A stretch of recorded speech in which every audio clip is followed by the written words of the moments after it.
Sean wanted to change his name. Sean never liked his name.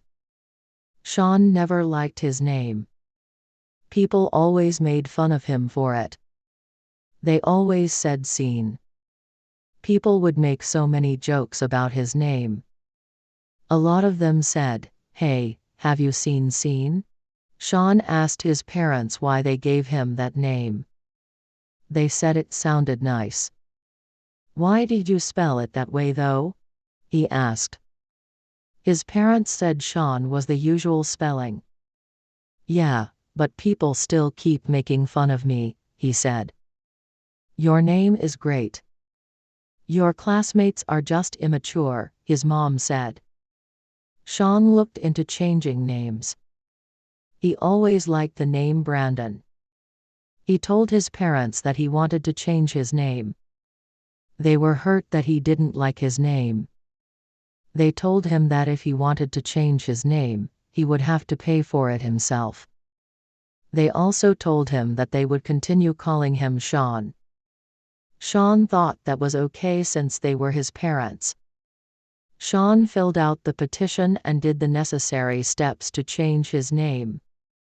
At school, Sean told everyone to call him Brandon. Unfortunately, only the teachers accepted his request. Sean realized that his classmates have known him too long as Sean.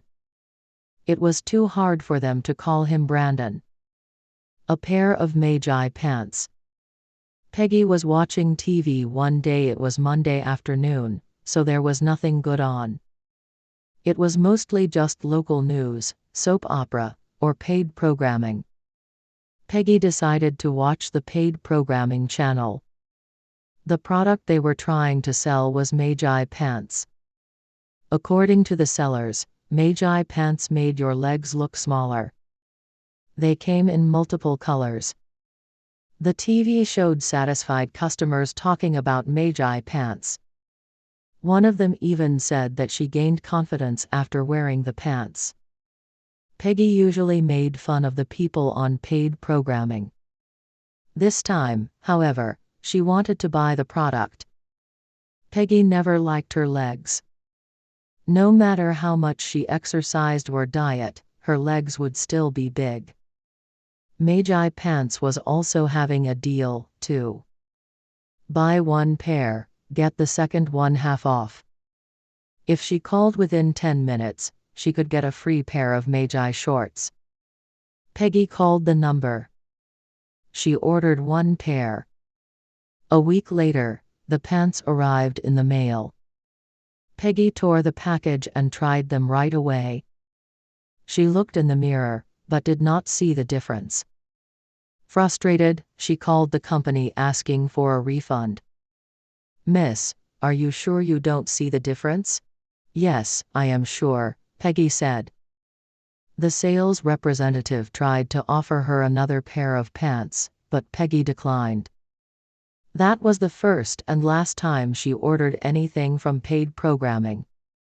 He decided to hire her. Emily was unemployed.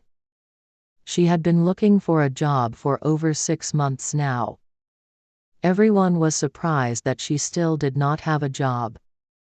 She graduated from a top university with honors. She was likable and did a lot of volunteer work related to environmental awareness. Emily has done many interviews, but it never went right.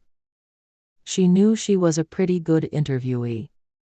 It's just that the jobs she applied for were really competitive. She was no longer the best like she was in college.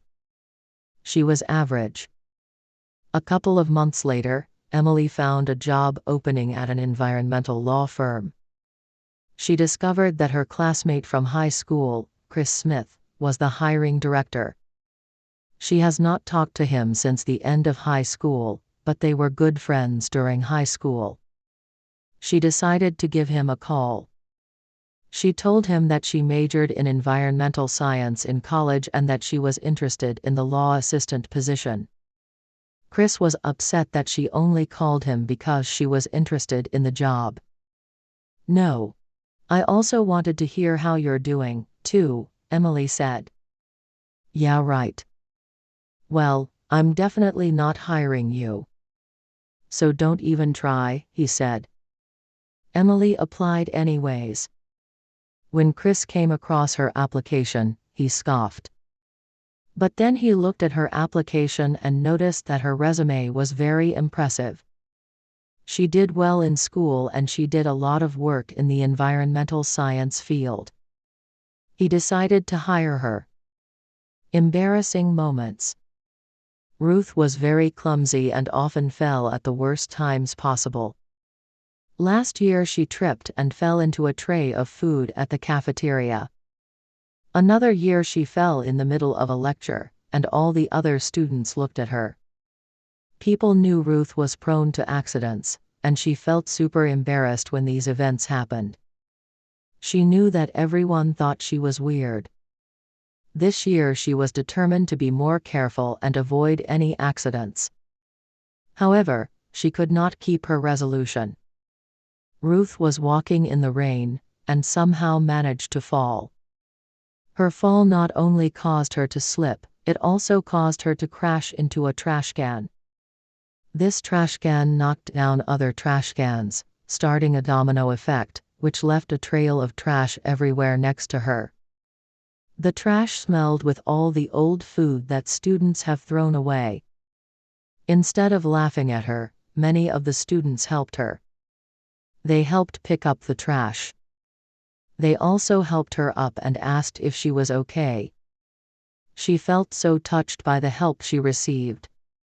She no longer felt embarrassed or pressured. In the past, Ruth always felt embarrassed. She thought that everyone looked down on her. She now learned that no one was judging her. She knew that she should be more careful. However, she was careful for herself, not for other people. She no longer had embarrassing moments, because she no longer felt embarrassed. A long-distance relationship. Eddie and Cynthia both went to the same high school. They had liked each other since 9th grade. Eddie and Cynthia met in math class. Cynthia was really good at math. She always scored the highest out of everyone. Eddie was having trouble with math. He kept getting Fs. If he didn't bring his grade up to a C, he would have to repeat the class.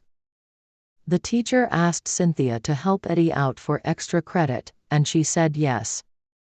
Every day after school for 2 hours, Cynthia would help him. Eddie fell in love with her. He ended up with a B in the class. Eddie took Cynthia out to dinner to thank her. At dinner, they both fell for each other. They started dating. Everything was good. They never had fights and even talked about getting married one day. When senior year came around, though, they had to apply to college. They didn't want to stop each other from going places, but they both wanted to stay together. Cynthia got into Harvard and wanted to major in math. Eddie did not get into Harvard. He got accepted to a school near Harvard but thought it would be better for him to stay closer to home. Cynthia ended up going to Harvard and Eddie ended up going to Florida State University. They tried to have a long-distance relationship, but it was hard. They broke up after their first year of college. After they graduated, however, they both worked in Florida. They got back together.